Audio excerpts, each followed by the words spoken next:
ఇప్పటి వరకు కూడా కీర్తనల ద్వారా తండ్రి అయిన దేవుని ప్రభువు యేసుక్రీస్తు వారి ద్వారా స్తుతించున్నాము.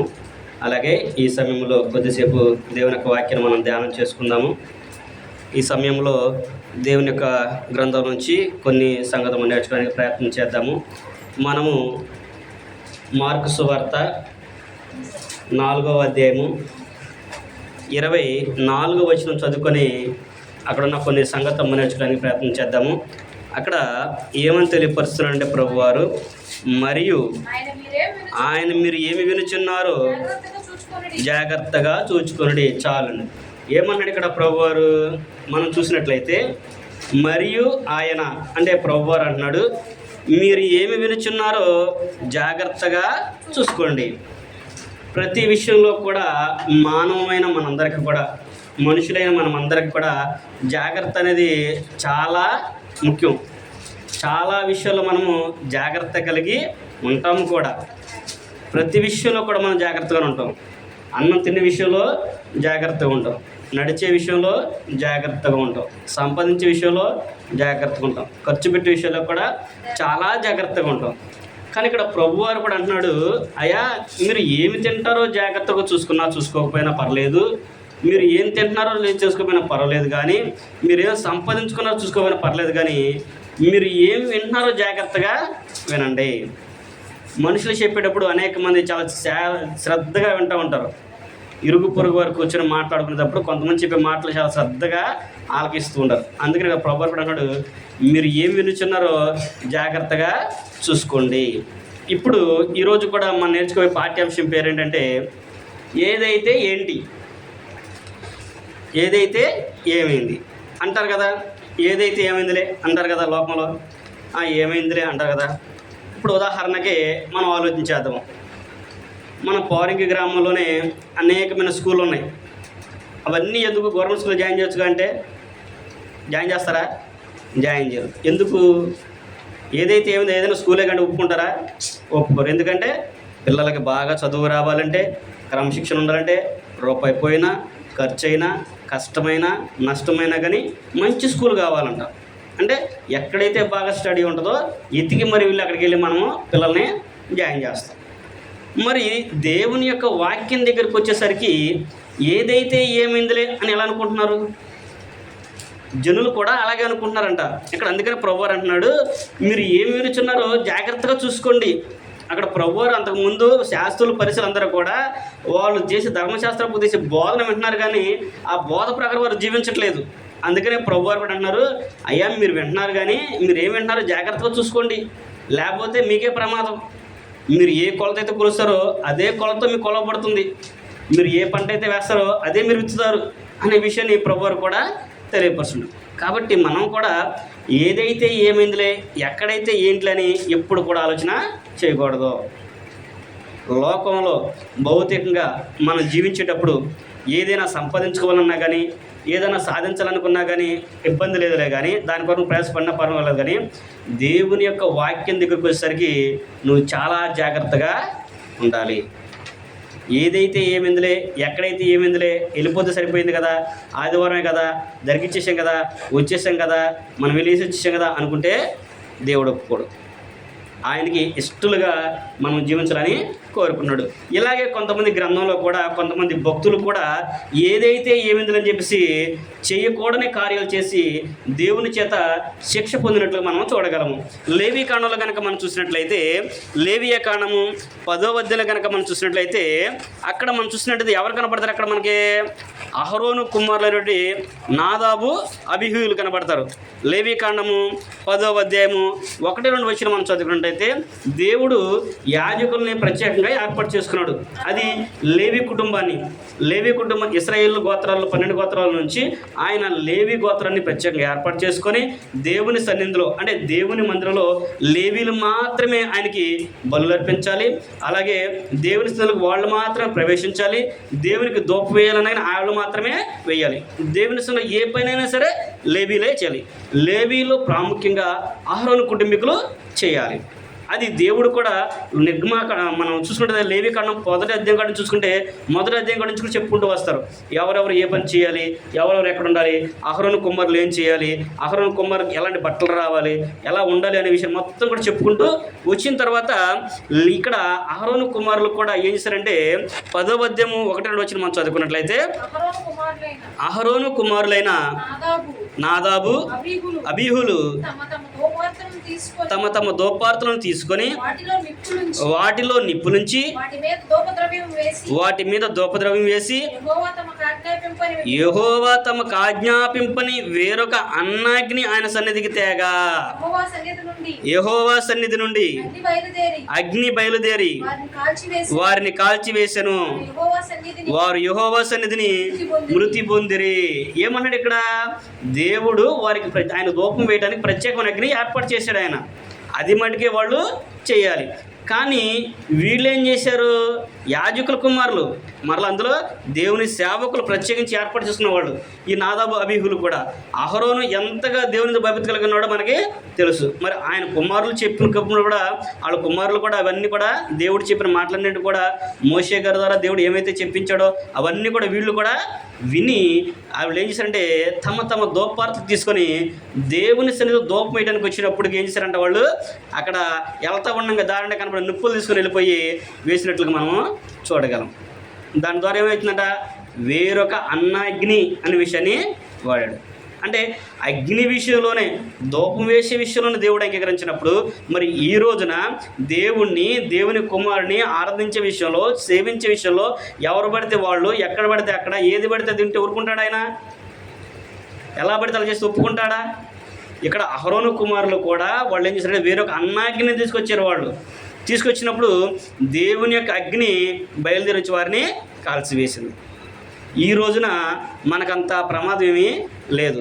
అంత ప్రమాదం లేదు కాబట్టి ఈ రోజున ఎవరు ఎన్ని చేసినప్పటికీ, ఎలా జీవించినప్పటికీ కూడా మన ప్రార్థనగానే అందరూ కూడా అంగీకరిస్తుంది. కానీ దేవునికి మొత్తము తెలుసు.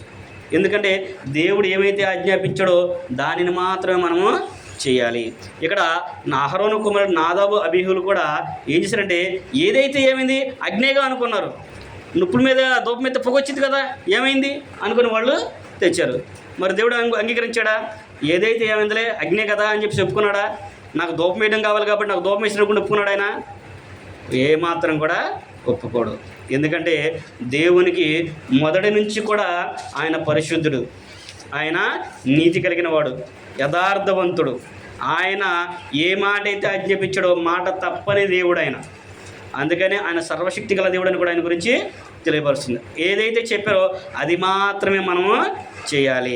అలాగనుకుంటే నోవాహుని ఓడ కట్టమన్నప్పుడు చితిసారపు మాను ఎందుకు కట్టమన్నాడు ఆయన?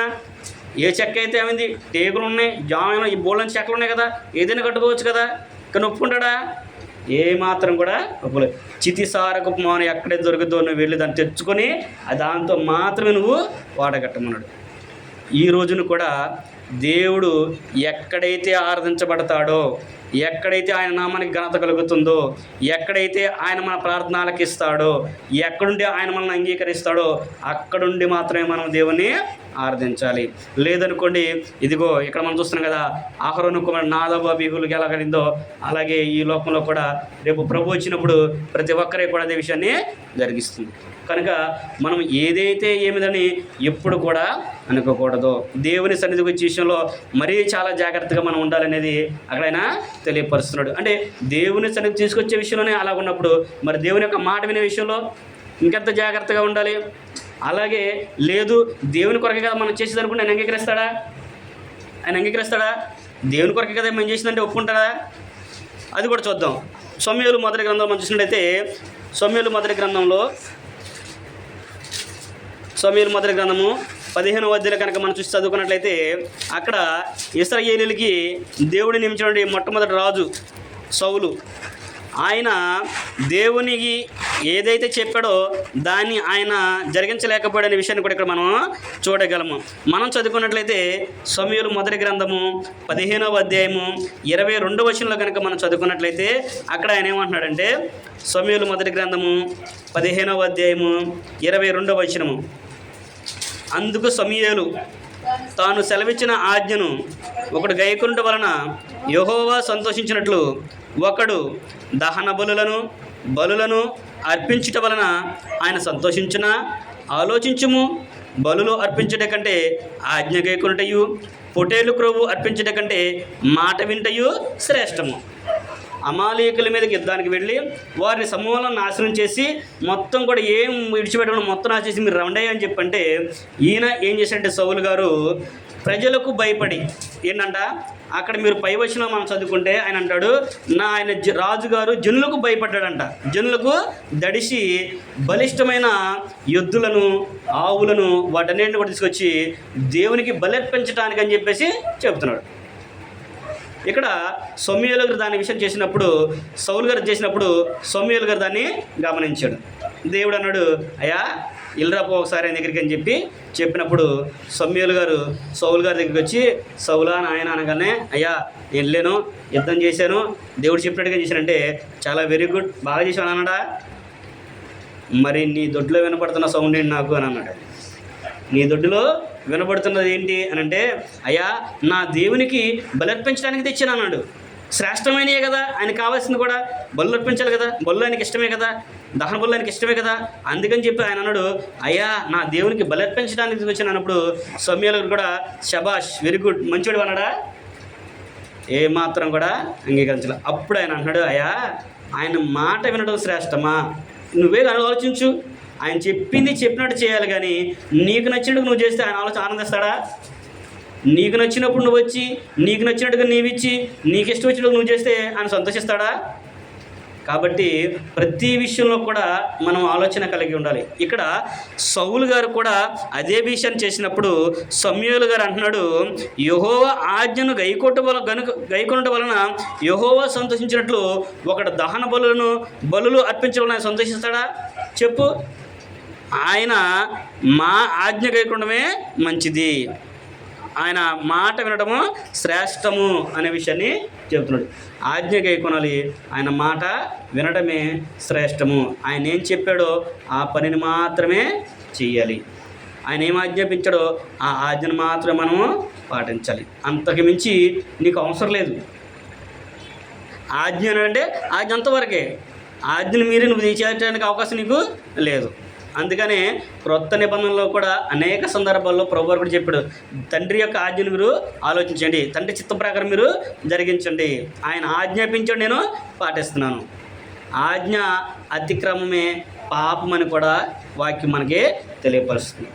పాపానికి మూలం ఏంటంటే ఆజ్ఞ అతిక్రమం. ఆజ్ఞ అతిక్రమం అంటే దేవుడు ఏదైతే చెప్పాడో అది చేయకపోవడమే పాపం. ఇంట్లో పిల్లలు ఉన్నారు, భార్య ఉంది, నేను ఒక పని చెప్పాను, ఆ పని చేయలేదనుకో వాళ్ళు ఏం చేస్తున్నారు, నా ఆజ్ఞ మేరుతున్నారు అంటే వాళ్ళు పాపం చేస్తున్నారని దానికి అర్థం. కనుక మనము కూడా దేవుని యొక్క మాట వినడము శ్రేష్టము, ఆయన ఆజ్ఞ గైకొనడం శ్రేష్టము. నీ ధనం అవసరంలా, నీ ఆస్తి అవసరంలా, నువ్వు నీ ఉద్యోగం అవసరం లేదు, లేదంటే నువ్వు తీసుకొచ్చేది ఏది కూడా ఆయనకి అవసరంలా. ఏం కావాలి ఆయనకి? ఆయన మాట వినాలి, ఆయన ఆజ్ఞ నువ్వు గైకొనాలి. ఎప్పుడైతే నీవు నేను కూడా ఆయన మాట విని ఆయన ఆజ్ఞను గైకొంటామో అప్పుడు దేవుడు కూడా మన పట్ల ఆనందాన్ని వ్యక్తం చేస్తాడు. ప్రభువు అన్నాడు, నేను చెప్పిన మాటే అంత్యదినమున తీర్పులోనికి వస్తుంది. నేను చెప్పిన మాటల ప్రకారమే ఒకడు దేవుని ఎదుట నీతిమంతుడిగా తీర్చబడతాడు. అంటే దేవుడు పరిశుద్ధాత్మ ప్రేరణ ద్వారా ఏదైతే మనకు రాయించాడో గ్రంథము, ఈ గ్రంథంలో ఉన్న మాటలను బట్టి దేవుడి రేపొద్దున మనకి తీర్పు తీరుస్తాడు. కనుక మనము దేవుని యొక్క ఆజ్ఞను అనుసరించే విషయంలో చాలా జాగ్రత్త కలిగి ఉండాలి. ఏదైతే ఏమైంది అనే ఆలోచన ఎప్పుడు కూడా చేయకూడదు. లేదు జనాల్ని సంతోషపెట్టడానికి వాళ్ళు చేసిన, లేదంటే ఎదుటివారిని సంతోషపెట్టడం చేసినప్పుడు కూడా దేవుడు ఏమాత్రం కూడా అంగీకరించడు. క్రొత్త నిబంధనలో కూడా అపోస్తలుడైన పౌలు గారు గలతీయులకు రాసిన పత్రిక 1వ అధ్యాయము 10వ వచనం కనుక మనం చదువుకుంటే అక్కడ పౌలు గారు కూడా అంటాడు, నేను మనుషుల దేని సంపాదించుకుని చూస్తున్నానా, దేవుని దేని సంపాదించుకుని చూస్తున్నానా? చూడండి, గలతీయులకు రాసిన పత్రిక 1వ అధ్యాయము 10వ వచనము. ఇప్పుడు నేను మనుషుల దయను సంపాదించుకొని చూచున్నానా? దేవుని దయను సంపాదించుకొని చూచున్నానా? నేను మనుషులను సంతోషపెట్టగోరుచున్నానా? నేనెప్పటికీ మనుషులను సంతోషపెట్టువాడనైతే క్రీస్తుకి దాసుడను కాకయే పోవదును. ఇక్కడ పౌలు గారు అంటున్నాడు, మనుషులను సంతోషపెట్టడానికి ఆయన బాధ చేయట్లేదంట. మనుషులకి ఏం కావాలంటే నువ్వు దీవించబడతావు, నువ్వు ఆశ్రయించబడతావు, నీ కుటుంబం దీవించబడుద్ది, నీకు ఆరోగ్యం వస్తుంది, నీ పిల్లలకు పెళ్ళిళ్ళు అవుతాయి, నీ పిల్లలకు మంచి ఉద్యోగాలు వస్తాయి, నువ్వు దీర్ఘాయుష్మంతురాలు అవుతావు, నువ్వు దీర్ఘాయుష్మంతులు అవుతావు, నీ కుటుంబం నువ్వు ఎక్కడికి వెళ్తే అక్కడ నిరంతరంగా పంట పండుద్దని చెప్పామనుకోండి, చక్కగా వాళ్ళు ఏం చేస్తారంటే ఆనందంగా వాళ్ళు ఉంటారు. నీకు నచ్చినప్పుడు నువ్వు రావచ్చు, నీకు ఇష్టమైనప్పుడు నువ్వు దేవుని ఆరాధించుకోవచ్చు అని చెప్పంటే చక్కగా వాళ్ళు ఆలోచన చేస్తారు. అలా కాకుండా ఇదిగో ఇప్పుడు పౌలు గారు చెప్పినట్లుగా, లేకపోతే సమూయేలు గారు చెప్పినట్లుగా, లేకపోతే మనం చూసాం కదా లేవీకాండంలో మోషే గారు రాసించారు కదా, అలా చెప్పినట్లుగా దేవుడు ఏదైతే చేయమన్నాడో అది మాత్రమే మనం చెయ్యాలి అని చెప్పామనుకోండి, జనులు వస్తారా? జనులు రారు. కానీ ఇక్కడ పౌలు గారు, నేను ఎప్పటికీ మనుషులను సంతోషపెట్టేవాడిని కాను. నేను ఒకవేళ మనుషులను సంతోషపెట్టాలని చేస్తే నేను క్రీస్తుకి దాసుడను కాకయే పోదును. అంటే నీవైనా నేనైనా కానీ దేవుని సంతోషపెట్టేట్లుగా మనం పనిచేయాలి. కానీ మన సంతోషం తగినట్లుగా మన ఆనందాన్ని తగినట్లుగా మనం చేసామనుకోండి, నలుగురిని మెప్పించమని చూసామనుకోండి, అది ఎప్పటికి కూడా దేవుని పని కాదు. అది మనం చెప్పట్ల, వాక్యమే చెప్తుంది. పౌలు గారు అదే విషయాన్ని అక్కడ మనకి తెలియపరుస్తుంది. నేను ఎప్పటికీ కూడా క్రీస్తుకి దాసుని కాదు. ఎందుకంట నేను మనుషులు సంతోషపెట్టాననుకో, నేను క్రీస్తుకి దాసుని కాదు. నేను మనుషుల దయను సంపాదించుకొని చూడట్లేదు, దేవుని దయే నాకు కావాలి. కానీ మనుషుల దయ కూడా కావాలి.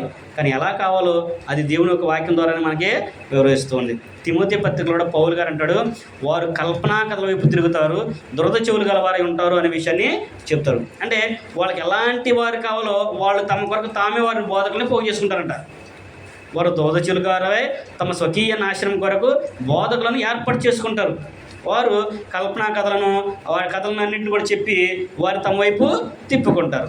అప్పుడు వారికి వినసొంపుగా ఉంటుంది.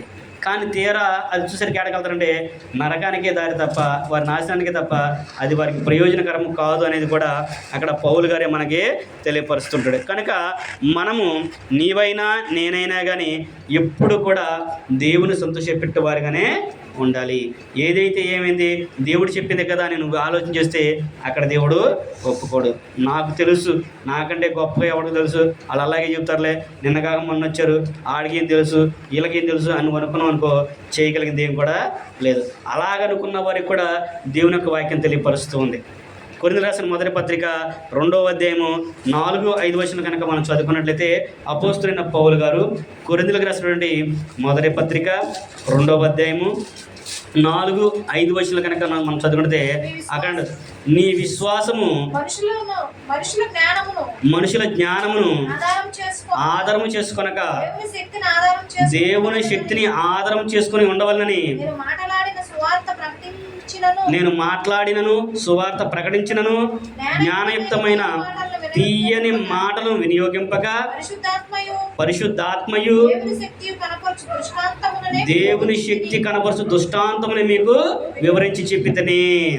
మీ విశ్వాసం జాగ్రత్తగా ఉండాలంటే, మీరు దేవుని విశ్వాసం ఉంచాలంటే, మీ విశ్వాసం పరిపూర్ణం అవ్వాలంటే, మీ విశ్వాసం ద్వారా దేవుడు మిమ్మల్ని కనుగొనాలి అంటే ఎలాంటి మాటలు చెప్పాలనంటే, నేను జ్ఞానయుక్తమైన తీయని మాటలు నేను చెప్పలేదు.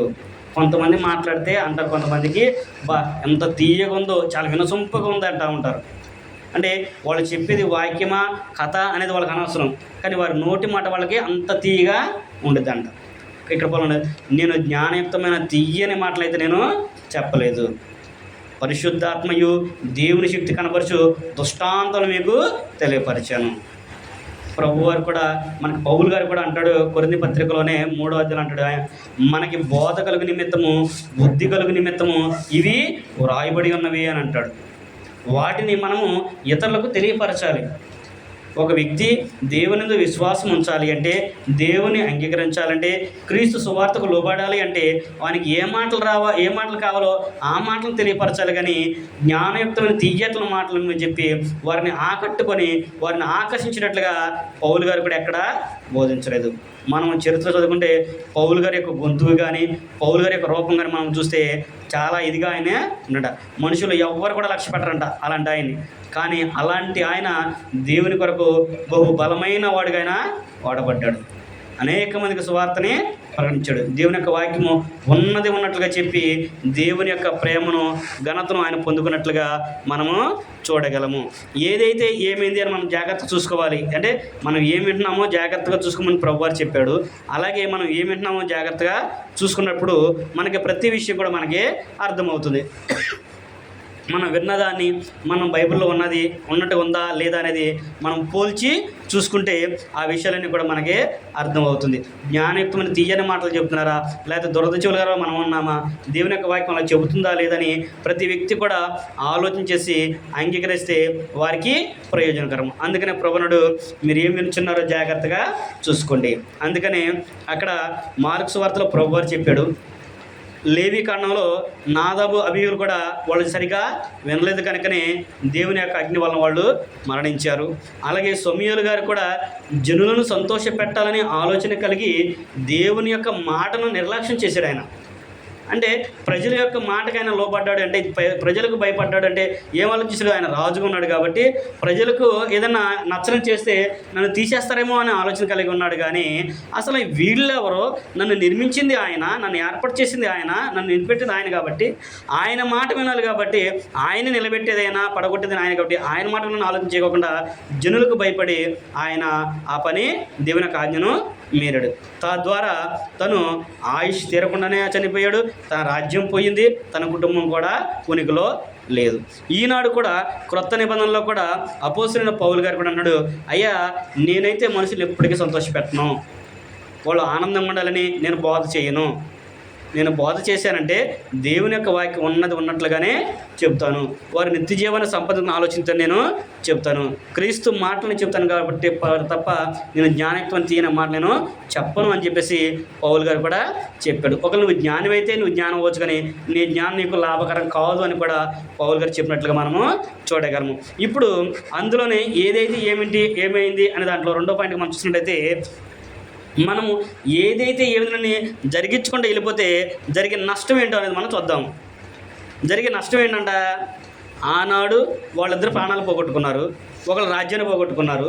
కానీ ఈనాడు క్రొత్త నిబంధన ప్రకారము దేవుని యొక్క మాటను మనం ధిక్కరించినట్లయితే, ఆయన యొక్క ఆజ్ఞను మనం పాటించకపోయినట్టయితే, ఏదైతే ఏమిటని మనం జరిగించినట్టయితే మనకే ప్రమాదం ఉందో అనే విషయాన్ని కూడా గ్రంథం మనకే తెలియపరుస్తుంది. అపోస్తలుడైన పౌలు గారు రోమిలకు రాసిన పత్రిక 2వ అధ్యాయము 4-5 వచనం కనుక మనం చదువుకున్నట్టయితే అక్కడ పౌలు గారు చెబుతున్నాడు, దేవుని యొక్క మాటను ధిక్కరిస్తే, ఆయన యొక్క ఆజ్ఞను తిరస్కరిస్తే ఏదైతే ఏమిటని మనం ఆలోచన చేసామనుకోండి, అక్కడ పౌలు గారు అన్నాడు రోమపత్రిక 2వ అధ్యాయము 4-5 వచనాలు, దేవుని అనుగ్రహము మారు మనసు పొందుటకు నిన్ను ప్రేరేపించుచున్నదని ఎరుగక ఆయన అనుగ్రహైశ్వర్యమును సహనమును దీర్ఘశాంతమును తృణీకరించుదువా, నీ కాఠిన్యమును మార్పు పొందని నీ హృదయమును అనుసరించి ఉగ్రత దినమందు అనగా దేవుని న్యాయమైన తీర్పు బయలుపరచబడే దినమందు నీకు నీవే ఉగ్రతను సమకూర్చుకొనుచున్నావు. ఏం చేస్తున్నారంట, ఎవరో తీసుకొచ్చి పెట్టట్లే నీకు ఉగ్రతని, నీకు నువ్వే సమకూర్చుకుంటున్నావు, నీకు నువ్వే ప్రమాదాన్ని కొని తెచ్చుకుంటున్నావు. లోకంలో ఒక సామెత ఉంటుంది కదా, ఎవరు తీసుకున్న గుంట్లో వాడే పడుతుంటారు కదా, అలాగే ఇక్కడ కూడా పౌలు గారు అదే విషయాన్ని జ్ఞాపకం చేస్తున్నారు. ఆయన మారు మనసు పొందడానికి నిన్ను ప్రేరేపిస్తున్నాడు. ఆయన ప్రేరేపించేదాన్ని నీకు ఎలా ఉంటుంటే నువ్వు తృణీకరిస్తున్నావు. ఆయన మారు మనసు పొంది నీకు ఆజ్ఞాపిస్తే నువ్వు దాన్ని చులకనగా చేస్తున్నావు. నీకు ఇష్టానుసారంగా నువ్వు జీవిస్తున్నావు, నీకు నచ్చినట్టుగా నువ్వు ప్రవర్తిస్తున్నావు. కానీ ఆయన అనుగ్రహైశ్వర్యమును మార్పు పొందమని నిన్ను ప్రేరేపిస్తున్నదాన్ని నువ్వు తృణీకరిస్తున్నావు అనే విషయాన్ని చెబుతున్నాడు. అలా తృణీకరించావనుకో దేవుని ఉగ్రత, అంటే ప్రభువారు వచ్చినప్పుడు ఆయన తీర్పు తీరుస్తాడు. ఆ తీర్పు దినాన నువ్వు ఈ మాటలను బట్టే దానికి వెళ్తావు. అదే విషయాన్ని ఇక్కడ పౌలు గారు కూడా తెలియపరుస్తున్నాడు. అందుకని మనము కూడా ఏదైతే విన్నామో దాన్ని జాగ్రత్తగా చూసుకునే విషయాన్ని కూడా తెలియపరుస్తూ ఉన్నాడు. ఇక్కడ నీకు నీవే ఒకళ్ళు ఎవరో చెప్పింది అయితే కాదు. ఎందుకంటే మనకు అన్నీ తెలుసు. తెలియదంటే ఏది లేదు. నాకు చదువు రాదు, నాకు జ్ఞానం లేదంటానికి వీలేదు. ఎందుకంటే మనం కొట్టుకాడికి వెళ్తే ఎంత అయితే మనం ఎంత ఇచ్చామో మన లెక్క చూసుకొని మన రూపాయలతో సహా తెచ్చుకుంటాం. ఏదైనా పని చేస్తే ఉద్యోగానికి వెళ్తే ఎక్కడికి వెళ్ళినా కానీ మనకి ఎంత వస్తుందో మనకి ఎంత పోయిందో మిగతాంతా మనం గొడవాడైనా సరే తెచ్చుకుంటాం. మరి అంత జ్ఞానం కలిగిన నీవు మరి దేవుని యొక్క వాక్య విషయాలు ఎందుకు అనట్లేదు? అదే విషయం ఇక్కడ దేవుడు కూడా ప్రభువారు కూడా నిన్ను అడుగుతాడు.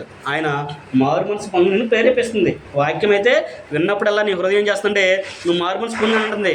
కానీ నువ్వేం చేస్తున్నావు అంటే నీ దేహంతో, నీ ఆలోచనలతో, నీ కోరికలతో దాన్ని అనగదొక్కేస్తున్నావు. మార్పును ప్రేరేపిస్తున్నా కానీ నువ్వేం చేస్తున్నావు అంటే ఈ లోకాశలను బట్టి, ఈ లోకంలో ఉన్న వాటిని బట్టి నువ్వేం చేస్తున్నావు అంటే దాన్ని అనగదొరికేస్తున్నావు. అలా అనగదొరికితే నీకు నీవే ఉగ్రతను సమకూర్చుకుంటావు. 1వ అధ్యాయము 22వ వచనం కూడా మనం చదువుకుంటే అక్కడ కూడా ఆయన అంటున్నాడు, వాళ్ళు జ్ఞానులు అనుకుంటారంట. నేను నాకేంటి, నాకు బలం ఉంది, నాకు ధైర్యం, నాకు ఆస్తి ఉంది, నాకు అందం ఉంది, ఐశ్వర్యం ఉంది, మంచి బలగం ఉంది, నాకు కండబలం ఉంది, అండబలం ఉందని అనుకుంటా ఉంటారంట. 1వ అధ్యాయము 22వ వచనంలో వారి అవివేక హృదయము అంధకారమయమాయను, తాము జ్ఞానులమని చెప్పుకొనుచు బుద్ధిహీనులైరి. ఏమనుకుంటారు వాళ్ళు? మేము జ్ఞానం. లోకంలో చాలామంది అనుకుంటారు నాకేంటి, నేను జ్ఞానిని, నాకు తెలియనే ఉందా? ప్రపంచ దేశాలన్నీ కూడా నాకు తెలుసు, ప్రపంచంలో దేవుడు అందరి గురించి నాకు తెలుసు అంటారు. కానీ ఆయన అన్నాడు, నువ్వు జ్ఞానం అనుకుంటున్నావు కానీ నువ్వు బుద్ధిహీనుడివయ్యా అన్నాడు. నువ్వు బుద్ధిహీనుడివి. ఇదే విషయాన్ని గురించి కొరింథీ పత్రికలో పౌలు గారు అంటాడు. 1వ అధ్యాయం మనం చదువుకుంటే అక్కడ అన్నాడు, ఈ లోక జ్ఞానులైనను ఆయన లోక జ్ఞాని ఏమయ్యను, తర్కవాది ఏమయ్యను, వీళ్ళందరూ కూడా ఏమైపోయారని అంటాడు. ఆయన వెర్రితనం ముందు ఈ లోక జ్ఞానము ఎందుకు పనికిరాదంట. అంటే దేవుడు వెర్రిగా ప్రకటించినప్పటికి కూడా మనుషుల యొక్క జ్ఞానం ఎందుకు కూడా పనికిరాదు. అందుకని ఇక్కడ పౌలు గారు కూడా అన్నాడు, ఏదైతే ఏమైందో నువ్వు వెళ్ళావనుకో అది నీకు నీవే సమకూర్చుకుంటావు. ఏదైతే ఏమైనా నువ్వు తీసుకున్నావు అనుకో దానికి ప్రాయశ్చిత్తం, దానికి తగిన మూల్యాన్ని నువ్వే చెల్లించాలి. మనం ఏదైతే తినేస్తామా, ఇంట్లో వండారంటే దాన్ని పరిశీలనగా చూస్తాం, అన్నీ చూసుకొని జాగ్రత్త చూసుకొని, ఇంట్లో వండేవాళ్ళు జాగ్రత్త చూస్తారు, తినేటప్పుడు జాగ్రత్త చూసుకుంటాం. మన అక్కడికి వెళ్తున్నాం అంటే దాన్ని జాగ్రత్తగా ఆలోచిస్తాం. మరి దేవుని దగ్గరికి వచ్చేటప్పుడు జాగ్రత్త ఎందుకు ఉండట్లేదు నీకు? దేవుని దగ్గరికి వచ్చేటప్పుడు నీకు ఎందుకు ఉండట్లేదు జాగ్రత్త? ఏదైతే ఏమైందిలే, ఎక్కడైతే ఏమైంది నువ్వు ఎందుకు అనుకుంటున్నావు? గ్రంథం తెలియపరుస్తుంది. దేవుడు ఏదైతే ఏమైనా నొప్పుంటే అడుగుతే నువ్వు అనుకుంటే ఆయన అంగీకరించడు. నువ్వు జ్ఞానమైతే అవ్వచ్చు, కానీ ఆ జ్ఞానము దేవుని కొరకు ఉపయోగించావనుకో అప్పుడు దేవుడు కూడా నీవు గొప్ప ఘనతనే ఇస్తాడు. ఇర్మియా గ్రంథంలో అంటాడు, ఆయన ఎవరిని బట్టి ఆనందిస్తాడు అంటే జ్ఞాని తన జ్ఞానాన్ని బట్టి, శూరుడు తన శౌర్యాన్ని బట్టి, ధనవంతుడు తన ధనాన్ని బట్టి కాకుండా భూమి మీద కృప చూపుచు నీతి న్యాయం జరిగించున్న యెహోవాను నేనే అని తెలుసుకున్న బట్టి ఆయన సంతోషిస్తాడంట. నిన్ను బట్టి అయినా నన్ను బట్టి అయినా దేవుడు ఎప్పుడు సంతోషిస్తాడంటే భూమి మీద కృప చూపించేది ఆయన. మనం ఈరోజు బ్రతికున్నామంటే ఆయన దయ వలన అని ఎప్పుడైతే మనం ఆయన దయ వలన ఆలోచన కలిగి దేవునికి మనం కొనియాడతామో అప్పుడు ఆయన కూడా మన పట్ల ఆనందాన్ని వ్యక్తం చేస్తాడు అనే విషయాన్ని తెలియపరుస్తున్నాడు. కనుక మనము కూడా దేవుని యొక్క ఉగ్రతకు పాత్రలు కాకుండా దేవుని ప్రేమను పొందుకునే వారిగా మనము ఉండాలి. మరి ఏదైతే ఏంటి అనే దాంట్లో మనము ఏం వినాలో జాగ్రత్తగా చూసాము, దాని ద్వారా జరిగే నష్టాన్ని మనం చూసాము. ఇప్పుడు మనం ఏం చేయాలంటే దేవుడు ఏం కోరుకుంటున్నాడు అని మనం చూసినట్టయితే మీకా గ్రంథంలో మనం చదువుకున్నట్లయితే మీకా గ్రంథము 6వ అధ్యాయము 8వ వచనం కనుక మనం చదువుకుంటే అక్కడ దేవుడు తన ప్రవక్త ద్వారా ఒక విషయాన్ని మనకి తెలియపరుస్తున్నాడు. మీకా గారి ద్వారా మనకు ఒక విషయాన్ని జ్ఞాపకం చేస్తున్నాడు. 6వ అధ్యాయము 8వ వచనము, పేజీ నెంబరు 766. మీకా గ్రంథము 6వ అధ్యాయము 8వ వచనం, 766 నెంబర్ పేజీ. అక్కడ దేవుడు ఏం కోరుకుంటున్నాడు అనే విషయాన్ని మనకు చెప్తున్నాడు. ఏమన్నాడు ఆయన? మనుషుడా, ఏది ఉత్తమమో అది నీకు తెలియజేయబడి ఉన్నది. న్యాయముగా నడుచుకున్నటయు, కనికరమును ప్రేమించుటయు, దేన మనస్సు కలిగి నీవు దేవుని ఎదుట ప్రవర్తించుటయు ఇంతే కదా యెహోవా నిన్ను అడుగుచున్నాడు. మీకా గ్రంథము 6వ అధ్యాయము 8వ వచనం. అక్కడ ఆ మీకా గారు అంటున్నాడు, దేవుని యొక్క ఇష్టం ఏంటంటే, దేవుడు మన పట్ల ఏం కోరుకుంటున్నాడు అంటే ఎలా ఉండాలని కోరుకుంటున్నాడు అనే విషయం చెబుతుంటే, మనుషుడా ఏది ఉత్తమమో అది నీకు తెలియజేయబడి ఉన్నది. ఏంటంట చెప్పాడు, ఆయన ముందుగా చెప్పేశాడు. ఇక ఏది ఉత్తమమైందో నీకు చెప్పేస్తున్నా అంటే, ఇగో మనకు బజార్కి వెళ్ళామనుకోండి, ఇవి మంచి ఈ పుచ్చిపోయినాయి, అవి బాగుంటాయి, ఇవి బాగుంటాయి ఎలా అయితే చెప్తారో, అలాగే దేవుడు కూడా అంటే, మనుషుడా నువ్వు ఏదైతే నువ్వు చేస్తే బాగుపడతావో, నువ్వు దీవించబడతావో, నీ కుటుంబం బాగుంటుందో, నీకు ఆరోగ్యం ఉంటుందో, నువ్వు దీవించబడతావు, లేదంటే నీకు గొప్ప ఘనతని వస్తాను, నా ఇష్టాలతో నువ్వు జీవించాలని కోరుకున్నాను ఇది అని చెప్పేసి ఆయన ముందుగానే, నువ్వు ఈ పని చేసావనుకో నువ్వు నాకు ఇష్టడుగా ఉంటావని చెప్పేసి దేవుడు ముందుగానే తెలియపరచడు. ఏంటంట అందులో మొట్టమొదటిది ఏంటంట, న్యాయంగా నడుచుకోవాలంట. ఒక వ్యక్తి న్యాయంగా నడుచుకోవాలి. న్యాయాన్ని బట్టి రేపొద్దున దేవుడు తన త్రాసులో తోస్తాడని అంటాడు. ప్రవర్తన ఏమన్నా ప్రకటన అంటాడు, ఆయన త్రాసులో చూసినప్పుడు మనం కనుక త్రాసుకి అటైనా ఇటైనా కానీ ఆయన ఒప్పుకోడంట. త్రాసు అంటే తెలుసా? త్రాసు అంటే కాట తూకం ఎంత కాట వేసినప్పుడు, ఇప్పుడు ఈ పక్కన ప్రభువారు ఉంటాడు, ఈ పక్కన మనల్ని పెడతాడు. ప్రభువారితో సమానంగా మనం తోగాలి. తోకలేదనుకో తోసేస్తారు పక్కకి. అలా తోగాలి అంటే మనం ఏం చేయాలంటున్నాడంటే, ఇక్కడ నువ్వు న్యాయంగా నడుచుకోవాలి అని అంటున్నాడు. రెండోది కనికరం కలిగి ఉండాలి. కనికరమును ప్రేమించడం అనేది తెలియపరుస్తుంది. కనికరము ప్రేమ అనేది ఉండాలి. మూడోది ఏమంటే దేన మనసు కలిగి ఉండాలి. దేన మనసు కలిగి ఉండాలి. తర్వాత నీ దేవుని ఎదుట దేన మనసు కలిగి ప్రవర్తించాలనే విషయాన్ని ఎక్కడైనా తెలియపరుస్తుంది. మన ప్రవర్తన విషయంలో కూడా చాలా జాగ్రత్త కలిగి మనము ఉండాలి. ఇదే కదా దేవుడిని అడుగుతుంది. ఇంకేం అడిగాడు? నీ ఆస్తి అడగలేదు, నీ అంతస్తు అడగలేదు, నీ ప్రాణాన్ని అడగలేదు, లేదా నీకు ఇంకేదో అని ఆయన ఏమడగదు. ఆయన న్యాయంగా నడుచుకోమన్నాడు, యథార్థంగా బ్రతకమన్నాడు, దేన మనసు కలిగి ఉన్నాడు, ఎదురువాడి పట్ల ప్రేమ కలిగి ఉన్నాడు. అదే కదా నేను చెప్పింది నీకు, ఇంకేం చెప్తాను నీకు అనే విషయాన్ని ఇక్కడ మీకా గారి ద్వారా కూడా దేవుడు మనకి తెలియపరుస్తున్నాడు. కనుక మనం కూడా ఎలాగ ప్రవర్తించాలంటే న్యాయంగా నడుచుకోవాలి, యథార్థంగా బ్రతకాలి, దేవుణ్ణి మనం ప్రేమించేవారిగా, ఇరుగు పొరుగు వారిని మనం ప్రేమించేవారిగా మనము ఉండాలి అనే విషయాన్ని కూడా అక్కడ ఆయన తెలియపరుస్తున్నాడు. ఎప్పుడైతే మనము ఆయన చెప్పినట్టుగా నడుచుకుంటామో అప్పుడు దేవుడు కూడా మనల్ని దీవిస్తాడు. ఇశ్రాయేలీయులు కూడా దేవుని యొక్క మాటను వాళ్ళు త్రోసివేశారు. వాళ్ళు నీతిమంతులుగా యథార్థవంతులుగా జీవించలేదు, న్యాయాన్ని జరిగించలేదు. అందుకనే దేవుడు ప్రభుని యేసుక్రీస్తు వారిని శరీర లోకానికి పంపించాడు. ఇప్పుడు తండ్రి అయిన దేవుడే క్రొత్త నిబంధన ప్రకారం కూడా మనకి కొన్ని ఆజ్ఞలు ఆయన ఆజ్ఞాపించాడు. ఏమంటున్నాడు? ఆయన స్వయంగా దేవుడే చెప్పిన మాట ఏంటి? స్వయంగా దేవుడు ఏం చెబుతున్నాడంటే, మత్తయి సువార్త 17వ అధ్యాయము 5వ వచనం కనుక మనం చదువుకున్నట్లయితే, మత్తయి సువార్త 17వ అధ్యాయము 5వ వచనంలో తండ్రి అయిన దేవుడే మాట్లాడే మాటను మనం ఇక్కడ మనం ఆలోచన చేయొచ్చు. దేవుడు కోరుకున్నది ఏంటంటే 17వ అధ్యాయము 5వ వచనము, అతడు ఇంకనూ మాట్లాడుచుండగా ఇదిగో ప్రకాశమానమైన ఒక మేఘము వారిని కమ్మెను. ఇదిగో ఈయన నా ప్రియ కుమారుడు, ఈయన యందు నేను ఆనందించుచున్నాను. ఈయన మాట వినుడని ఒక శబ్దము ఆ మేఘము నుండి పుట్టెను. ఇదే సందర్భాన్ని లూకా సువార్తలో కూడా తెలియపరచాడు. సందర్భం ఏంటి? అక్కడ ప్రభువారు మత్తయి మార్కులందరూ కూడా వెళ్ళి ప్రార్థన చేస్తూ ఉంటారు. రూపాంతరం చెందిన సందర్భాన్ని చెబుతుంటారు. వాళ్ళందరూ కూడా ప్రార్థన చేస్తున్నప్పుడు ప్రకాశమానమైన మేఘ వారిని కమ్మేస్తుంది. కమ్మినప్పుడు ఆకాశం నుంచి ఒక శబ్దం వారికి వినబడింది. అప్పుడు అన్నాడు, ఇదిగో ఈయన నా ప్రియ కుమారుడు, ఈయన యందు నేను ఆనందిస్తున్నాను, కాబట్టి మీరందరూ కూడా ఈయన మాట వినండి. ఏంటంటే మీరందరూ కూడా ఈయన మాట వినండి అని చెప్పేసి తండ్రి అయిన దేవుడే ప్రభు వారి గురించి చెప్పారు. మరి ప్రభు మాట వింటున్నారా? ఈ రోజున ప్రార్థనకి వెళ్ళే ప్రతి ఒక్కరూ కూడా, ప్రార్థించే ప్రతి ఒక్కరు కూడా ప్రభు మాట వింటున్నారా? ప్రభు ఏం చెప్పాడు గ్రహించారా? ప్రభు ఎందుకు వచ్చాడు తెలుసుకున్నారా? ఆయన వచ్చి ఏం చేశాడు తెలుసుకుంటున్నారా? అదేమంటే బోరుమని ఆడతాం, బోరుమని ఏడ్చేసి అయ్యో నాయనా అని చెప్పేసి ఏడ్చి బాధపడి కన్నీళ్ళు విడిచేసి ఏదో మా కొరకు ఏదో చేసామని చెప్పేసి ఈ రోజున చేసేవాళ్ళు చాలామంది ఉన్నారు. ఆయన ఏం చెప్పాడు? ప్రభువారు ఏం చెప్పాడు? ప్రభువు ఏం చెప్పాడు, అక్కడ శిలువ మీద వేసినప్పుడు ఆయన్ని శిలువ మీద వేసినప్పుడు వాళ్ళందరూ కూడా బాధపడుతుంటే, అయ్యలారా అమ్మలారా నా కోసం ఏడమాకండి, మీకోసం మీ పిల్లల కోసం ఏడండి అని చెప్పాను.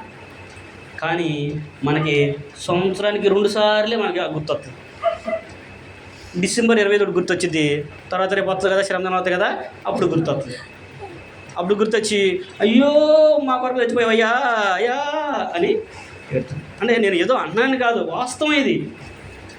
ప్రభువారు వచ్చి నా కోసం ఏడమాకండి అమ్మా, మీకోసం ఏడవండి, మీ పిల్లల కోసం ఏడవండి, నేనేం చెబుతున్నానో మీరు ఆలోచించేయండి అని చెప్పేసి ప్రభువారు చెబితే, ఈ రోజున అయ్యా నువ్వు మా కోసం చచ్చిపోయావయ్యా అని ఏడుతూ ఉంటారు. ఆయన చచ్చిపోయింది మన కోసమే, నువ్వు అన్నాను పైన కానీ చచ్చిపోయింది మన కోసమే, అది నువ్వు తెలుసుకొని ఆయన చచ్చిపోయాడు మన కొరకు, మరి నేనేం చేయాలి అనేది మనం ఆలోచించేయాలి.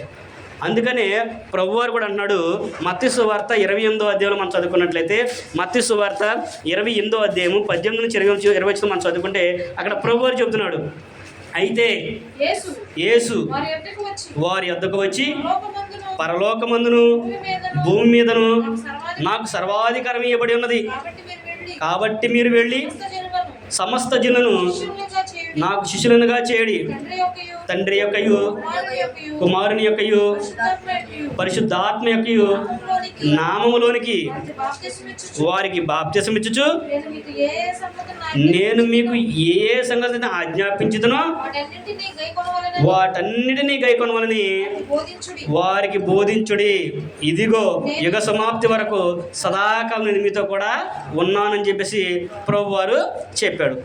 రైట్, విన్నారా?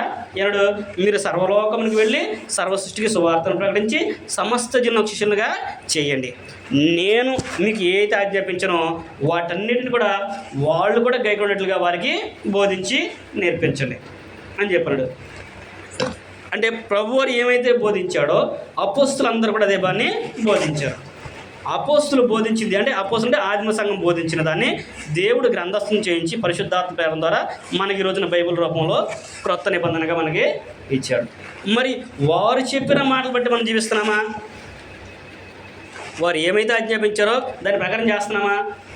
ఉదాహరణకి కొరింథీయులకు రాసిన మొదటి పత్రిక 11వ అధ్యాయం 23 వచ్చిన అంటాడు, ప్రభువు మనకి ఆజ్ఞాపించే ప్రకారంగా అని అంటాడు. ఏం చెప్పాడండి ఆయన?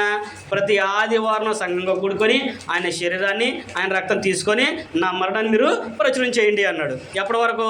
మరలా నేను వచ్చేంత వరకు మీరు ప్రచురణ చేస్తూనే ఉన్నాను అన్నారు. మరి దాన్ని చేస్తున్నారా? దాన్ని చేసే ఆలోచన ఉందా? చేయరు. ఆయన ఏమన్నాడు? మత్తయి సువార్త 5వ అధ్యాయం చెప్పాడు ఆయన. మత్తయి సువార్తలో మీరు దీన మనసు కలిగి ఉండండి, సాత్వికంతో ఉండండి అన్నాడు, నెమ్మది కలిగి ఉండండి అన్నాడు, దీర్ఘశాంతం కలిగి ఉండండి అన్నాడు, మీరు పరిశుద్ధులై ఉండండి అన్నాడు. నేను మిమ్మల్ని ఎలాగైతే ప్రేమించానో మీరు కూడా మీ సహోదరుల్ని ప్రేమించండి అన్నాడు. అలా ప్రేమిస్తున్నారా? దీర్ఘశాంతం కలిగి ఉంటున్నామా? ఓర్పు కలిగి ఉంటున్నామా? నిన్ను వల్ల నీ పొరుగు వారిని ప్రేమించమని చెప్పాడు. మరి చేస్తున్నామా? ఆయన అంటాడు, మీరు గనక నిజంగా నాకు శిష్యులై ఉండాలి అంటే మీరు సత్యాన్ని గ్రహించండి, సత్యం మిమ్మల్ని స్వతంత్రులుగా చేయను. యోహాను సువార్త 8వ అధ్యాయం 32 వచ్చిన మనం చదువుకుంటాము. మీరు నాకు శిష్యులై ఉండాలి అంటే ఏం చేయాలంటే ఆయన సత్యాన్ని గ్రహించండి. సత్యాన్ని మీరు గ్రహించినట్టయితే ఆ సత్యం మిమ్మల్ని ఏం చేస్తుంటే స్వతంత్రులుగా చేయను. సత్యం అంటే ఏంటి? మరి ఈ రోజున అనేక మంది వెళ్తున్నాం, మనం చూస్తున్నాం, ఆలోచన చేస్తున్నాం. సత్యం అనే పదం గ్రంథం అనేక సందర్భాల్లో వాడబడింది. మరి ఆ సత్యం అంటే ఏంటి? సత్యం అంటే లోకంలో అంటూ ఉంటారు నిజమైనది, యథార్థమైనది, అబద్ధం ఆడనేరది అనేది చెబుతూ ఉంటాం. మరి బైబిల్ నిర్వచనం చెబుతుంది. యోహాను సువార్త 17వ అధ్యాయము 17 వచ్చి మనం చదువుకుంటే, సత్యమందు వారిని ప్రతిష్ఠ చేయము, నీ వాక్యమే సత్యము. అంటే సత్యం అంటే దేవుని యొక్క వాక్యము. ఆ వాక్యాన్ని బట్టి మనం జీవించాలి, వాక్యాన్ని బట్టి మనం నడుచుకోవాలి, వాక్యానుసారంగా మన జీవితాన్ని మన బ్రతుకు మనము దిద్దుకోవాలి. కానీ అదా చేయకోకుండా ఏదైతే ఏమైంది, ఎక్కడైతే ఏంటి, ఎప్పుడైతే ఏంటి అని వెళ్తే దేవుడు ఏమైనా ఆనందిస్తాడా? అలా కాకుండా నువ్వు దేవుడు ఆజ్ఞాపించినట్లు కాకుండా నీకు నచ్చినట్టుగా నువ్వు చేస్తే దేవుడు ఏమైనా అంగీకరిస్తాడా? ఇప్పుడు పిల్లలు ఉన్నారు, పిల్లలు తల్లిదండ్రులు చెప్పినట్టు చెప్తేనే వాళ్ళకి నచ్చుతారు, కానీ తల్లిదండ్రులు చెప్పినట్టు చెప్పితే వాళ్ళు ఒప్పుకుంటారా? వాళ్ళు నచ్చినట్టు బతుకు ఉండకపోతే ఊరుకుంటారా? వాళ్ళు మీకు ఇస్తారా? మన కష్టమైనా కానీ మన తల్లి చెప్పింది, మన తండ్రి చెప్పింది మనం చేయాల్సిందే. మన తల్లిదండ్రులు చెప్పారంటే వాళ్ళు చెప్పింది మనం చేయాలి. ఎందుకంటే ఈ చేయలేదనుకో ఇంట్లోంచి గెంటేస్తారు, ఆస్తి ఎవరు, అది భయం ఉంది కదా. మరి వీటి కొరకు నువ్వు ఎంతగా ప్రయాసపడి తల్లిదండ్రులు భయపడితే మరి భూమిని అందులో సంవత్సరించిన దేవుడు ఆకాశాన్ని భూమిని మొత్తం కలిగించి ఈరోజు నువ్వు నేనే కాదు ఇన్ని కోట్ల మంది బతకడానికి ఆయన ఎంత జీవితాన్ని ఇచ్చినప్పుడు మరి ఆయన భయపడవా? ఆయన మాటకు నువ్వు లోబడవా? ఆలోచించండి. ఏదైతే ఏమనుకుంటే ఆ రోజున కూడా దేవుడు కూడా ఏదైతే ఏమైంది అనుకుని చెప్పి ప్రభువారు పంపించుకొని ఉన్నట్లయితే ఈరోజున మన రక్షణ ఉందా? ప్రభువారిని కూడా ఆ రోజున దేవుడు ఏమైందిరే ఉంటే ఉంటారు పోతే పోయారు అంటే వదిలేస్తే అయిపోయేదా? మనకి అయిపోయేదా? జరిగిపోయేదా? దేవుడు అలాగా ఉన్నాడు. అందుకనే దేవుని యొక్క వాక్య ప్రకారంగా ఏదైతే ఏమైంది అనేది ఆలోచన కాకోకుండా ఏం చెప్పాడో అది మనం ఆలోచించాలి. దేవుడు ఏమేమి చేయమని చెప్పాడో దాన్ని మనం ఆలోచన చేసి దాని ప్రకారంగా మనం జీవిస్తే ప్రభువారు కూడా మన ప్రార్థనలకు ఇస్తాడు, మన కుటుంబాలని మన కాదు ప్రతి ఈవిని కూడా ఆయన దయచేస్తాడు. నువ్వు దేవుడు ఆజ్ఞాపించిన ఆజ్ఞలను పక్కన పెట్టేసి ఆయన మాటకు నువ్వు లోబడకుండా ఆయన చెప్పిన ప్రకారం నువ్వు జీవించకుండా రేయి పగలో నువ్వు ఏడ్చుకుంటూ మోకరించి కన్నీటి ప్రార్థన చేసినా నువ్వు ఉపవాసాలు ఉన్నా దేవుడు ఏమాత్రం కూడా నీ మనవని ఆలకించడు. నువ్వు ప్రభు అయ్యా దేవా అయ్యా నువ్వు అని ఎంత మొత్తుకున్నా కానీ ఆయన నీ మొరనే వినడు అని నేను చెప్పట్లా, దేవుని యొక్క వాక్యమే చెప్తుంది. మత్తయి సువార్త 7వ అధ్యాయము 21వ వచనం కనుక మనం చదువుకుంటే అక్కడ స్వయంగా ప్రభువు యేసుక్రీస్తు వారు మాట్లాడిన మాట మనం అక్కడ చూడవచ్చు. అక్కడ ప్రభువారు అన్నాడు, ఏమన్నాడు? 7వ అధ్యాయము 21వ వచనంలో, మత్తయి సువార్త 7:21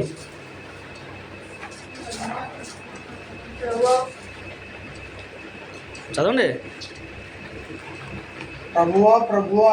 ప్రభువా అని నన్ను పిలుచు ప్రతివాడును పరలోక రాజ్యంలో ప్రవేశింపడు గాని పరలోకమందున్న నా తండ్రి చిత్త ప్రకారం చేయవాడే అందులో ప్రవేశించును. అంటే ఒక వ్యక్తి పరలోక రాజ్యంలోకి ప్రవేశించాలి అంటే ఏం చేయాలంట? భూమి మీదే తండ్రి యొక్క చిత్తాన్ని మనము నెరవేర్చాలి. అంటే పరలోకమందున్న తండ్రి ఒక చిత్తం ఉంది, ఆ చిత్త ప్రకారమే ఆయన కుమారుడైన క్రీస్తు వారి లోకానికి పంపించాడు. ఆయన చెప్పిన ప్రకారమే ఈ రోజున మనం ఈ లోకంలో జీవిస్తున్నాము.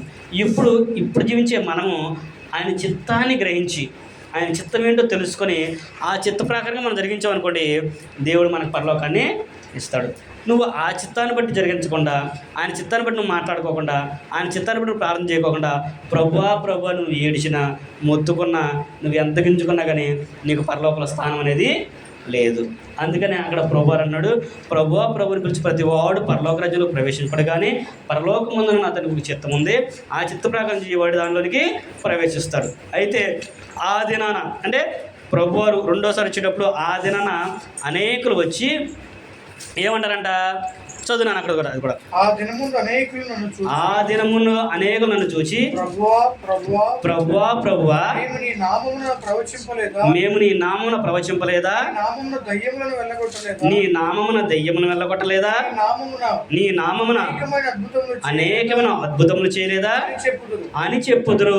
ఏమంటారంట? ఈ రోజుల్లో చెప్తారు కదా, చూస్తున్నారు కదా మీరు సోషల్ మీడియాలో, పట్టుకోకుండానే పడిపోతున్నారు. ఇట్లా అనగానే తోసేయగానే పడిపోతున్నారు. ఆయన ప్రార్థన చేయగానే ఏం కడుపులో ఉండదంతా నరికిపోతుందంట. ఒక ఆమె ఎవరు అసలు అచ్చంగా ఆయన గొడ్లతో నరికేసాడంట, అయినా కానీ ఆ గొడ్లు కూడా ఆయనకి ఏమీ చేయదంట. మరి ఆ స్వస్థత కలిగిందా? అసలు దేవుడు స్వస్థతని ఎందుకు ఇచ్చాడు, ఎప్పుడు కలిగినాయి, ఎలా కలిగినాయి అనేది జనాలకి అవగాహన లేదు. దేవుణ్ణి హేళన చేస్తున్నారు తప్ప మనం ఇది మాట మాట్లాడితే రేపు పొద్దున దాన్ని ఎంతమంది ట్రోల్ చేస్తారు, ఎంతమంది దానికి మన సమాధానం చెప్పాలన్న ఆలోచన మనకుంటే ఆ మాట మాట్లాడు. ఈ రోజున సోషల్ మీడియాలో అన్ని జనులందరూ కూడా దేవుని కించపరుస్తూ ఈ విధంగా ట్రోల్ చేస్తూ మాట్లాడుతున్నారంటే అది ఎవరి ద్వారా?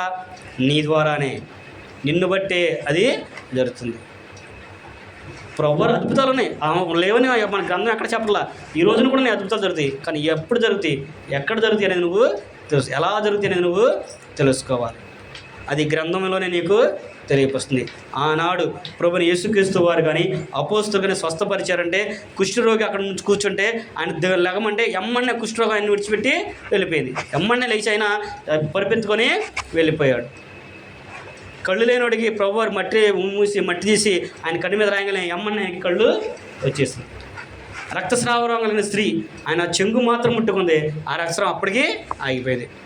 అమ్మ నువ్వు 7 వారాలు రా, అయ్యా నువ్వు 4 వారాలు చెయ్యి, 5 వారాలు ఉపవాసం ఉండు, లేదా 4 నెలలు చెయ్యి అని ఎక్కడ కూడా ఆయన చెప్పాల. పట్టుకోగానే దేవుడు స్వస్థతని ఇచ్చాడు. మరి నీకేది? కాబట్టి మనం ఏదైతే ఏమిందిలే అని ఆలోచన చేయకూడదు. నువ్వు వెళుతున్నావంటే, నువ్వు ప్రార్థన చేస్తున్నావంటే, నువ్వు వాక్యం వింటున్నావంటే నీకు ఒక ఆలోచన ఉండాలి, నీకు ఒక అవగాహన ఉండాలి. నీ సొంత ఆలోచనను బట్టో, నీ సొంత నడవడికను బట్టో, మా అమ్మ బాబు చిన్నప్పటి నుంచి అటే వెళ్తారు కాబట్టి మేము ఆడకే వెళ్తాము, మేము చిన్నప్పుడు చదివినాం కాబట్టి మాకు అదే నిజమని అనుకుంటే కుదరదు.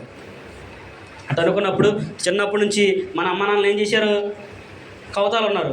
మరి మన పిల్లలు కవతాలు పంపిస్తామా? మన కవతాలు చేస్తామా? మరి గొప్ప గొప్ప చదువు నుంచి ఉద్యోగాలకు ఎందుకు పంపిస్తున్నాము? ఎందుకు పంపిస్తున్నారు? మరి నీకు ఆలోచన ఉంటుంది దేవుడి పట్ల. కాబట్టి ప్రతి వ్యక్తి కూడా మనము ఆలోచించాలి.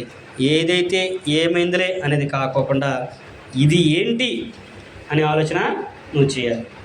ప్రభువు అంటున్నాడు, ఆ రోజున ప్రభువు వచ్చినప్పుడంట అనేక మంది వస్తారంట. అయ్యా నీ నామం అద్భుతాలు చేశాం కదయ్యా, నీ నామం దెయ్యాలు వెళ్ళగొట్టాము, అనేకమైన మహత్కార్యాలు చేసామని చెప్పేసి అంటే అక్కడ ప్రభువారు ఒకే ఒక్క మాట అంటాడు. కింద అక్కడే మాట చూడ 4 వచనంలో కింద ఆయన ఒకే ఒక్క మాట ఏమన్నాడైనా, అక్రమము చేయవారులరా నేను మిమ్మల్ని ఎన్నడను ఎరగను, నా యొద్ద నుండి పొండని వారితో చెప్పుదును. ఏమన్నాడైనా ఒకే ఒక్క మాట, సింపుల్. అక్రమం చేయవారులరా నేను మిమ్మల్ని ఎన్నడను కూడా ఎరగనాడు. అసలు ఎరగనటం ఏంటైనా అదేం మాట అసలు? మరి వాళ్ళందరూ కూడా ప్రభునామం బైబిల్ పట్టుకునే కదా ప్రార్థన చేసింది. మరి ప్రభునామని దెయ్యాలు వెళ్ళగొట్టారు, ప్రభునామ స్వస్థలానికి ఇచ్చిన మరి ప్రభు నాకు తెలియదు అంటాడు ఆయన. ఆలోచన ఉండాలి కదా. చదువుకుంటున్నాం, మనకి లోకజ్ఞానం చాలా ఉంది కాదనట్లా, మనకి తెలివితేటలు బాగున్నాయి, అది ఇది అని చెప్పారంటే అన్నీ బాగా చేస్తాం. మరి దేవుని వాక్యం తెలుసు ఎందుకు అవుతుంది? ఎందుకు ఆలోచన చేయట్లేదు? అలా ఆలోచించకపోతే నీకే ప్రమాదం, నీకే నష్టం. ఎవరికి నష్టం కాదు, నీకే నష్టం. నీకు నీవే దేవుని యొక్క కృతను సమకూర్చుకున్నావు. పౌలు గారు అన్నాడు కదా, నీకు నీవే దేవుని యొక్క కృతను సమకూర్చుకున్నావు అన్నాడు. కాబట్టి ప్రతి వ్యక్తి కూడా ఆలోచన కలిగి ఉండాలి. ఏదైతే ఏమైంది అనేది కాకోకుండా దేవుని యొక్క చిత్తాన్ని బట్టి మనము జరిగించాలి. దేవుని యొక్క ఆలోచన ఏంటో మనము తెలుసుకోవాలి. దేవుడు ఈ గ్రంథాన్ని ఏ ఉద్దేశంతో ఇచ్చాడో తెలుసుకోవాలి. అసలు దేవుడు నీ లోకానికి ఎందుకు పుట్టించాడో నువ్వు తెలుసుకోవాలి. పెళ్లి చేసుకోవడం, పిల్లల్ని కంటం, మళ్ళీ వాళ్ళ పెళ్ళిళ్ళు చేయటం, మళ్ళీ వాళ్ళ పిల్లలకి చేసుకోవడం, సంపాదించుకోవడం ఇంతవరకైనా పుట్టించింది? ఇంతేనా? అందువరకైనా? మన ఆలోచన ఏంటంటే మా అబ్బాయి పుట్టాడు, పెద్దోడు అయ్యాడు, ఆడికి పెళ్లి చేయాలి, మళ్ళీ ఆడి పిల్లలకి సంపాదించాలి, ఆడికి చూడాలి, వీళ్ళకు చూడాలి. అయ్యానేగా. అసలు నువ్వెందుకు పుట్టావు? దేవుడు నిన్నెందుకు పుట్టించాడు? అసలు నేను ఎందుకు పుట్టాను? దేవుడు నన్ను ఎందుకు పుట్టించాడు? అసలు నా మీద ఏ బాధ్యత ఉంది? అసలు నేను ఏం చేస్తున్నాను అనే ఆలోచన ఉందా? నీకు నువ్వు ఆలోచన చేసుకోవాలి. అందుకన్నాడు ఓ మనుషుడా అని అన్నాడు మేకా గ్రంథంలో. ఓ మనుషుడా, ఏది ఉత్తమమో అది నీకు తెలియజేయబడి ఉన్నది. కాబట్టి దేవుని యొక్క వాక్యం అయితే మనకు సంపూర్ణంగా తెలియజేయబడి ఉంది. ఏది మేలో ఏది కీడో తెలియజేయబడి. అయితే దాన్ని తెలుసుకొని ఆచరించి మేలుకరమైన దాంట్లో లేకపోతే నాశనకరమైన దాంట్లో కీడుదరమైన దాంట్లో నీకు నీవే తెలుసుకోవాలి. నీ మీదే దేవుడు ఆ బాధ్యతను పెట్టాడు. మనకుంది కదా, లోకం జ్ఞానం ఉంది కదా, ఏది మంచి ఎత్తాడు మనకు తెలుసు కదా. మరి అలాంటప్పుడు బైబిల్ దగ్గర ఎందుకు ఉండట్లేదు నీకు జ్ఞానం? వాక్యం దగ్గర నువ్వు ఎందుకు ఉండట్లేదు అలాగా? దేవుని దగ్గర ఎందుకు ఉండట్లేదు నువ్వు అలాగా అనేది మనమే పరిశీలన చేసుకోవాలి. అలా పరిశీలన చేసుకుంటే ప్రభువారు కూడా అంటాడు, మనం ఎలా ఉంటామంటే అప్పుడు ప్రభువారు ఇచ్చినప్పుడు కూడా అపోస్తలుడైన పౌలు గారు తిమోతికి రాసిన పత్రికలో 2వ అధ్యాయం 15వ వచనం అంటాడు, దేవుని ఎదుట యోగ్యునిగా ఉంటాము, సిగ్గుపడనక్కలేని పనివానిగా మనము ఉంటాము. చివరిగా ఆ మాట చదువుకుని మనం ముగించుకుందాము. తిమోతికి రాసిన 2వ పత్రిక 2వ అధ్యాయము 15వ వచనం కనుక మనం చూసుకున్నట్టయితే, తిమోతికి రాసిన దేవుని ఎదుట యోగ్యునిగాను సిగ్గుపడనక్కరలేని పనివానిగాను సత్యవాక్యము సరిగా ఉపదేశించువానిగాను నిన్ను నీవే దేవునికి కనపరచుకోవడానికి జాగ్రత్త పడుము. నువ్వు ఎప్పుడైతే సిగ్గుపడనక్కరని పనివాడిగా ఉంటున్నాడు అంటే నువ్వు దేవుడు చెప్పిన పని చేసావు అనుకో, సిగ్గుపడాల్సిన అవసరం ఉంటుందా? ఒక ఉద్యోగస్తుడు ఉన్నాడు, ఎంప్లాయ్ ఉన్నాడు. ఆయన యజమాని ఒక పని అప్పచెప్పాడు. ఆ పని సంపూర్ణ నెరవేర్చడానికో ఏం ధైర్యంగా ఉంటాడు. పని అవ్వకపోతే ఆయన ఏదైనా ఒక మాట అంటే సిగ్గుపడి సాధించుకోవడానికి ఉంటుంది. మరి అలాగే మన తండ్రి అయిన దేవుడు కూడా ప్రభువారి ద్వారా మనకు ఒక పనిని అప్పగించాడు. సత్యవాక్యమును సరిగా ఉపదేశించేవాడిగా ఉండాలి. నీకు నీవే దేవునిదులుగా జాగ్రత్త పడాలి. ఒకళ్ళ గురించి నీకు వద్దు. ఏదో వాక్యం ప్రకటించుకుంటున్నారు కాబట్టి దేవుని అంటే సేవకులు ఎదుట జాగ్రత్తగా ఉండి, సేవకులు లేనప్పుడు మన ఇష్టానుసారంగా మనం నడుచుకొని, లేదనుకోండి తల్లిదండ్రులు ఉన్నప్పుడు ఒకలాగా ఉండి, తల్లిదండ్రులు లేనప్పుడు ఒకలాగా ఉన్నాం అనుకోండి, అలా దేవుడు నేర్చుకోడు. ఎవరుండా లేకపోయినా కానీ నీ ప్రవర్తన నువ్వే కలిగి ఉండాలి. అందుకనండి దేవుని ఎదుట యోగ్యునిగా నిన్ను నీవే జాగ్రత్త పడు. నీకు నువ్వే జాగ్రత్త పడు. నీ నోటి మాటను కంట్రోల్ చేసుకో, నీ మనసును కంట్రోల్ చేసుకో, నీ ఆలోచన నువ్వు కంట్రోల్ చేసుకో. నువ్వు జాగ్రత్త పడ్డావు అనుకో, ఆ జాగ్రత్తని నువ్వు దేవుని దగ్గరికి తీసుకెళ్తావు. నువ్వు అజాగ్రత్తగా ఉన్నావు అనుకో, అది ఇంకో దారికి తీసుకెళ్తావు. మనం జాగ్రత్త ఉన్నాం అనుకో, అది మనకే ప్రయోజనం. మనం ప్రయోజనం పొందుకుంటే మనం ఇంకో నలుగురి ప్రయోజనాన్ని చేకూరుస్తాం. నువ్వే జాగ్రత్తగా లేకపోతే నువ్వు ఇంకేం చేస్తావు? కాబట్టి మనము కూడా జాగ్రత్త కలిగి ఉందాము. ఇప్పటి వరకు కూడా ఏదైతే ఏమైందిలే అనే విషయం మనము ఆలోచన. అందులో మొట్టమొదటిగా ప్రభువారు ఏం చెప్పాడంటే, మీరు ఏమి వినుచున్నారో జాగ్రత్తగా చూసుకోండి అన్నాడు. అంటే దేవుని యొక్క వాక్యం వినేటప్పుడు స్త్రీ అయినా పురుషుడైనా ఎవరైనా సరే మనం వినేది జాగ్రత్తగా వినాలి. జాగ్రత్తగా విన్నామనుకో, అది వాళ్ళు చెప్పేది కరెక్టా రాంగ్ అనేది నీకు తెలుస్తుంది. అక్కడ ఉన్నట్లు చెబుతున్నాడా లేదనేది మీకు అర్థమవుతుంది. అలాగా ఏదైతే ఏమైనా గురించి చేసిన వారిలో కూడా కొంతమందిని మనము చూసాము. అహరోను కుమారులు, పాత నిబంధన మనం చూసాము. అహరోను కుమారులు నాదాబు, అబీహులు దేవుడు ఆజ్ఞాపించిన వేరొక అన్నాజ్ఞ వాళ్ళు తీసుకొచ్చారు. దేవుడు ఒక నిప్పులు తీసుకురమంటే ఇంకొక అగ్ని వారు తీసుకొచ్చి వెళ్ళారు. దాని ద్వారా దేవుడు వారిని అదే అగ్నితో వారిని కాల్చేశారు. అలాగే ఇశ్రాయేలీయుల యొక్క రాజు, మొట్టమొదటి రాజు సౌలు గారు ఉన్నాడు. ప్రజలకు భయపడి ప్రజలను సంతోషపెట్టాలని దేవుని యొక్క ఆజ్ఞలను మీరి ఆయన అమాలేకీల్లో పశువులను, ఎద్దులను, కొన్ని గొర్రెలను వచ్చి దేవునికి బలి కొరకని ఆయన అన్నాడు. కానీ అక్కడ దేవుడు ఏమన్నాడు? ఆయన మాట వినడము శ్రేష్టం, ఆయన ఆజ్ఞ కైకొనడమే ఆయనకి ఇష్టం. నువ్వు ఎంత సంపాదించి ఎంత ఇచ్చినా ఆయన ఆస్వాదించడం, ఆయనకి ఏం సంతోషం ఉండదు. ఆయన మాట విన్నామనుకో చాలా సంతోషంగా అయినా ఉంటాడు. అదే అక్కడైనా చెప్పాను. అదే విషయాన్ని పౌలు గారు కూడా గలతీపత్రుడు, నేనైతే మనుషుల్ని ఎప్పుడు సంతోషపెట్టనయ్యా, దేవుని యొక్క వాక్యం ఉన్నట్లుగానే చెప్తున్నాను. వారు బాధపడినా, నొచ్చుకున్నా, ఇబ్బంది పడినా కానీ అది వారికి ప్రయోజనం. ఎందుకంటే సామెత గ్రంథకర్త అంటాడు, ప్రేమించేవాడు ఏం చేస్తాడంట, పగవాడు లెక్కలన్నీ ముద్దులు పెడతాడు. పగవాడు ఏం చేస్తాడంటే లెక్కలని ముద్దులు పెడతాడంట. ప్రేమించేవాడు ఏం చేస్తాడంటే గద్దిస్తాడు, అంటే గాయం చేస్తాడంట. నువ్వు తప్పు చేసావనుకో, నువ్వు చేసిన తప్పు అని చెప్పేసి నిన్ను ప్రేమించేవాడు చెప్తారు. మనల్ని ప్రేమించేవాళ్ళు మనం చేసే తప్పు అని చెప్పి చెప్పేస్తారు. అదే మనం పాడేపలు కోరుకున్నాం ఉన్నాడు అనుకోండి, వాళ్ళు ఏమంటే నువ్వేం చేసావు కానీ వెరీ గుడ్, బాగా చేసావు అంటాడు. ఈ వయసులో చేరువులు ఎవరు ఉండాలి కానీ అని అంటారు. అంటే ప్రేరేపిస్తారు, ప్రోత్సహిస్తారు అనమాట. కాబట్టి అది కూడా మనకి ప్రమాదం. కాబట్టి దాన్ని బట్టి కూడా మనము తెలుసుకోవాలి. మూడోదిగా దేవుడు కోరుకున్నది ఏంటంటే, ఆయన చెప్పాడు ముందుగానే, నీతిగా నడుచుకోవడం, యథార్థంగా బ్రతకాలి, ప్రేమ కలిగి ఉండాలి, కనికరాన్ని మనము చూపించాలి. ఆయన కుమారుని క్రీస్తు చెప్పిన మాటలను మనము వినాలి. ప్రభువారు కూడా అన్నాడు, నేను చెప్పిన మాటలను బట్టి మీరు చేయకుండా ప్రభుని పిలిస్తే నేనేమి మాత్రం మిమ్మల్ని వినను, మీ మొర నేనేమి వినను. పరలోకమున నా తండ్రి ఒక చిత్తం ఉంది, ఆయన చిత్త ప్రకారం మీరు చేయండి, ఆయన చిత్తం ఏంటి మీరు తెలుసుకోండి అన్నాడు. ఆయన చిత్తం ఏంటి అంటే, తిమోతి పత్రికలో పౌలు అన్నాడు, సత్యవాక్యమును సరిగా ఉపదేశించాలి, దేవుని ఎదుట యోగ్యునిగా ఉండాలి, సిగ్గుపడరక్కలేని పనివానిగా మనమే దేవునికి జాగ్రత్తగా మనము కనపరుచుకోవాలి. అలా నువ్వు కనపరుచుకుంటే దేవుడు అంటే మన ప్రభు అయిన యేసుక్రీస్తు రెండోసారి వచ్చినప్పుడు, ఆయన వస్తేనో లేదా మనం మరణించినప్పటికి కూడా ప్రభు వచ్చినప్పుడు ఆయన మనం ఎదుర్కోవడానికి వెళ్ళినప్పుడు ఆయన అంటాడు, నా తండ్రి చేత ఆశించబడిన వారులారా, లోకం పుట్టినది మొదలుకొని మీ కొరకు ఏర్పరచబడిన స్థలంలోనికి మీరు వెళ్ళండి అని అంటాడు. ఏది ఆయన చిత్త ప్రకారం చేస్తే, తండ్రి యొక్క చిత్త ప్రకారంగా జరిగిస్తే. లేదు నీ ఇష్టానుసారంగా ఏదైతే ఏమిందిలే ఎక్కడైనా ఒకటేగా నువ్వు ఒరికావనుకో, అప్పుడు కూడా ఇంకో మాట అంటాడు, లోకం పుట్టింది మొదలుకొని మీ కొరకు మీ కొరకును ఇంకొకటి ఉంటాడు మన కొరకు, మన మామాడు, అందరికీ మామే. ఎవడంటే అపవాది, సాతాను.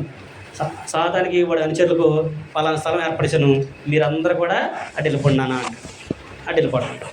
కాబట్టి ఏది శ్రేష్టమైందో నువ్వు తెలుసుకో, నీ ఇష్టం, అంతకుమించి చేయగలిగింది ఏం కూడా. కాబట్టి ఈ యొక్క వాక్యం మన హృదయంలో ఫలించాలని మీ యొక్క మాటల ద్వారా మిమ్మల్ని హెచ్చరిస్తూ నన్ను నేను కూడా హెచ్చరించుకుంటూ ఈ మాటల తర్వాత ముగిస్తున్నాను. ఓపిక మీ అందరికీ కూడా ప్రభు నామమున వందనాలు తెలుపుతున్నాను. అందరికి కూడా వందనాలు.